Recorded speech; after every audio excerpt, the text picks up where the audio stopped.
Jadi di video kali ini saya akan membahas mengenai kestabilan obat chloramphenicol. Namun sebelum itu, perkenalkan saya Regina Martaduma Ginuni dengan NIM O1A124109. Kita langsung saja ke dalam materinya. Jadi kita harus tahu apa sih kestabilan itu.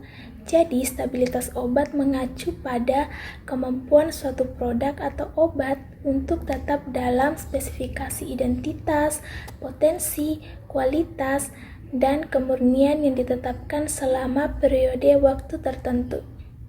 Sediaan obat yang stabil adalah jika karakteristik obat baik secara fisika, kimia, mikrobiologi, toksikologi, dan terapeutik tidak mengalami perubahan dari spesifikasi yang ditetapkan oleh pabrik pemuat sepanjang produk disimpan sampai digunakan oleh pasien.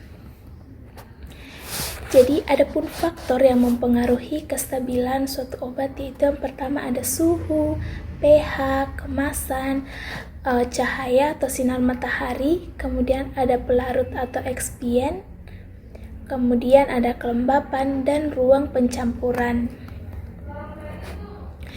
Jadi, saya akan membahas mengenai pengertian dari obat. Jadi, obat itu adalah bahan atau zat yang digunakan untuk mencegah, meringankan, mengobati, atau menyembuhkan penyakit pada manusia atau hewan, termasuk juga untuk memulihkan, memperbaiki, atau mengubah fungsi fisiologis tubuh. Jadi, inti dari materi ini yaitu kestabilan obat chloramphenicol. Namun sebelum itu saya akan menjelaskan secara singkat mengenai obat chloramphenicol. Jadi obat chloramphenicol itu adalah obat antibiotik yang digunakan untuk mengobati berbagai infeksi bakteri. Obat ini bekerja dengan cara menghambat sintesis protein bakteri sehingga menghentikan pertumbuhan dan perkembangan bakteri. Untuk rumus molekul dari obat chloramphenicol ini adalah C11, H12, Cl2, N2O5. Kemudian untuk struktur kimianya itu seperti pada gambar di atas. Dan titik leburnya itu antara 149 dan 153. Adapun faktor yang mempengaruhi kestabilan obat chloramphenicol itu yang pertama ada suhu. Suhu tinggi dapat mempercepat degradasi kimia chloramphenicol dan mengurangi efektivitasnya. Kemudian ada yang kedua itu pH. Chloramphenicol paling stabil pada pH netral. Kalau untuk asam itu dia lebih kecil dari 7 dan basa itu dia lebih besar dari 7.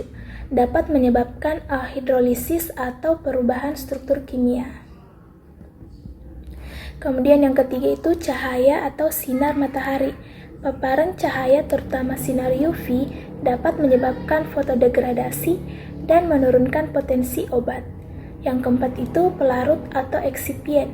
Pelarut atau eksipien yang tidak sesuai dapat mempengaruhi stabilitas dan kelarutan obat, bahkan menyebabkan reaksi kimia yang tidak diinginkan. Kemudian yang kelima itu kelembapan. Kelembapan tinggi dapat menyebabkan chloramphenicol menyerap air atau higroskopis yang bisa memicu degradasi atau perubahan bentuk sediaan. Selanjutnya itu ada kemasan. Kemasan yang tidak kedap cahaya atau udara dapat mempercepat kerusakan obat akibat oksidasi atau fotodegradasi. Dan yang terakhir itu ruang pencampuran. Kondisi ruang seperti ventilasi, kebersihan, suhu, kelembapan saat pencampuran ternyata dapat mempengaruhi kestabilan selama proses pembuatan sediaan.